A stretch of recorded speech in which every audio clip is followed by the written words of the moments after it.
বিএনপির সিনিয়র যুগ্ম মহাসচিব রুহুল কবির রিজভী এবার ভারতীয় বেডশিটে আগুন দিয়েছেন।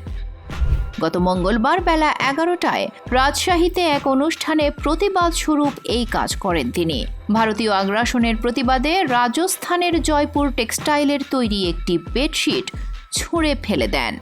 এই ঘটনার পর বিএনপির দলীয় নেতাকর্মীরা বেডশিটটিতে কেরোসিন ঢেলে আগুন ধরিয়ে দেন।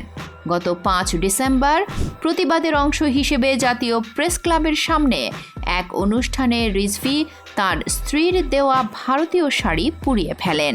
এর আগে গত মার্চ মাসে নিজের গায়ে থাকা ভারতীয় চাদর জনসম্মুখে ছুঁড়ে ফেলে ভারতীয় পণ্য বর্জনের ডাক দিয়েছিলেন তিনি। রিজভীর এইরকম ভিন্নধর্মী প্রতিবাদ সম্পর্কে আপনার মন্তব্য কী?